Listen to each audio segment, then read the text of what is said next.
portal, we have project management, and within that, we also have an area where you can review your progress.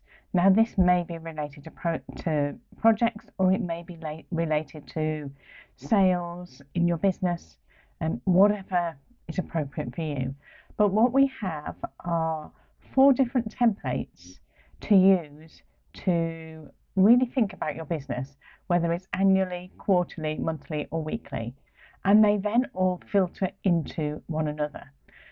So when you're first starting out, it's probably best to set up all of the build-up templates. So first of all, you need an annual placeholder. So if you click on a new row in the annual review section, you can say when the year ends. So let's say this is for 2024. Let's go 31st of December 24, and then let's go back to the top. Let's say it's for 2024. And then all of the data within here, all of these properties will be populated by the quarterly and monthly reviews, so that you're just really reviewing that information at the end of the year. So this is just a starting point at the beginning of the year, so you can set everything up and everything will trickle in. And then once you get to that review point, so the end of the year, there are really just worksheets for you to think about your business and see what the highs and lows are, what's worked well, what hasn't, and help you think about where you want to go moving forward. So we're just talking about the setup here. So you set up your year.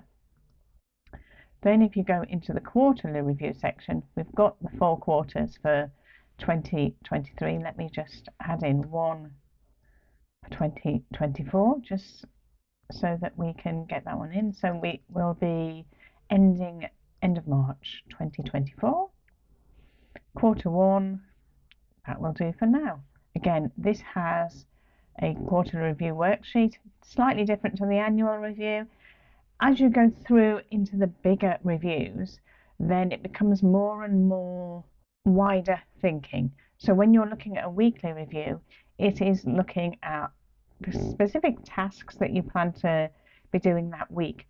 Whereas when you're at the annual review, you're looking at the bigger picture and working on your strategy for moving forward, that you can then feed back into your weekly, monthly, quarterly reviews. So each of the reviews are slightly different. I mean, it's obviously still reviewing your business, but it's just taking a different angle depending on the time period that you're looking at. So there we have Q1 for 2024 setup. Now, if you go to months, what you'll also find when you're doing a new year, if you look at the filter, then at the moment it's got 2023. You'll also need to change that to 24, so that you're only looking at the latest ones. There is only 4 rows in a year, so it's not a big deal if you take out the year qualification completely, and that's up to you. But at the moment it's filtered, so it's only showing one specific year. Monthly reviews, again, a slightly different look at your business, and we have one for each month. So if I just quickly create one for the ending January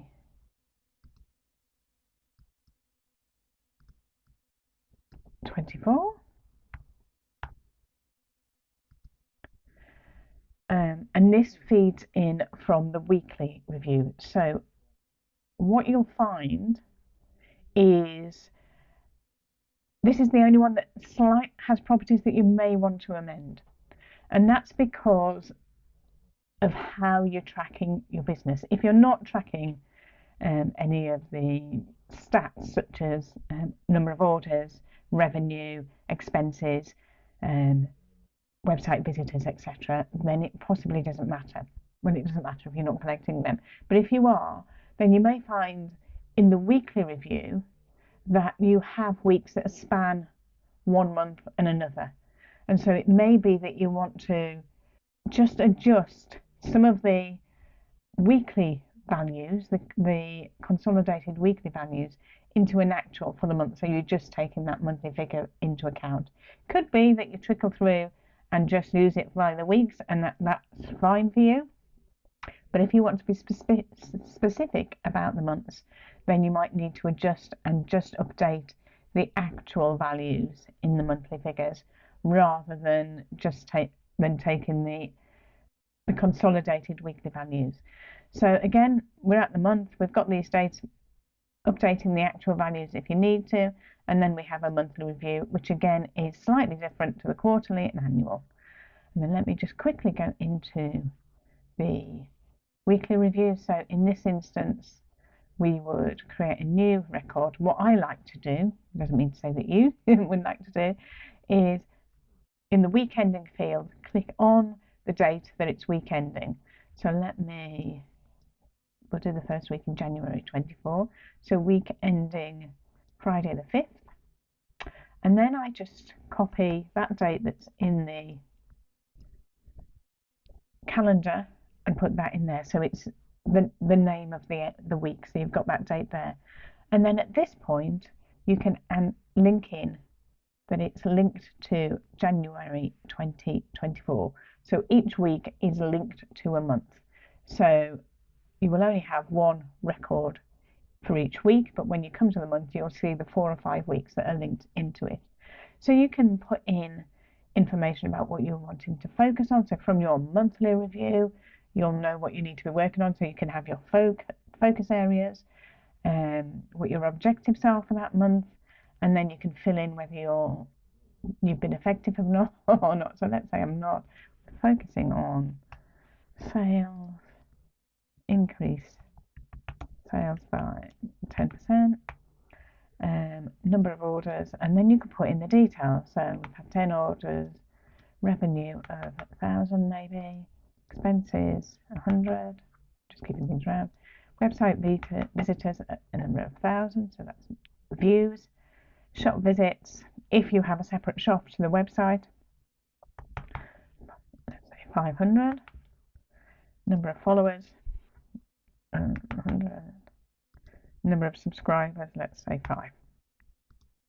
So they're the details you want to enter for that week if there's been any changes. Then you have a weekly reflection to see how you've performed that week. So you can make sure that you're on track, and then you've got a section for weekly close down to make sure that you're finishing off the week with a consistent thing. So you can change these templates to be relevant for your business, but you have this worksheet that you can work from. What you've also got is a section where you can review the tasks for the coming week, so what you want to work on next. So it shows you all of the tasks that you've been creating within the portal, and you can work out and set up what you need to do this week, and review those. So it's really just a series of checklists. So are these the correct tasks to be working on? Are you waiting on other things? So there's chasing up. Are there any unplanned tasks that so it's just different views of the tasks that you've already created within the portal, just so that you can review them and see where you are. So everything is in one place. What you also, and that then reviews your project. So again, there's just tick boxes that you can say that you've done. And in doing those tasks and checking those tasks, it will review your progress and set those details accordingly. So now you've got that week. Let me go to, where are we? January 24. Now it's not on there because we're currently filtering it by 23. So let's change that to 24. And if we look, there we have the figures that are there. So it may be that we want to change that slightly. So actual number of orders in the month. So let's say the actual number was only 7 because it included some of end of December. Actual revenue, and then it was 800. Expenses were 1,000 still. I don't know. Put in values that you want. And then you can equally say whether you've been effective or not. So let's change that to that. And then we can link that month to a quarterly review. So we can link it to Q4. No, we don't want to link it to Q4. We want to link it to Q1. That's Q1 of 2024. Now, all of these linking can be done when you're setting up the quarters, months, etc. And then on a weekly basis, you just link in the month and everything else will trickle through.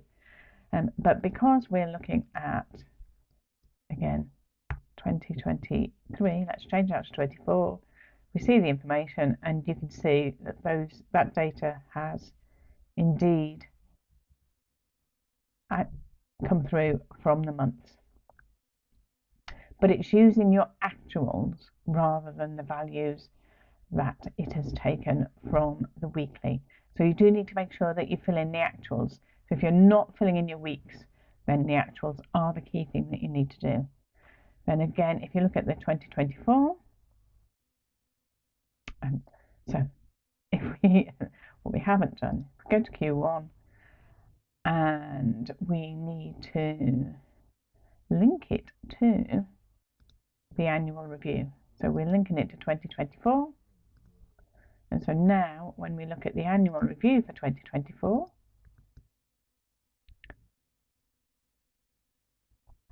we have the sales figures coming through for each of those from Q4, the quarters that you've linked in. So I would suggest at the beginning of the year, set up your annual record, quarterly records, monthly records, do the link in between them all, and then gradually on a week by week basis create your weekly reviews, and then you're good to go.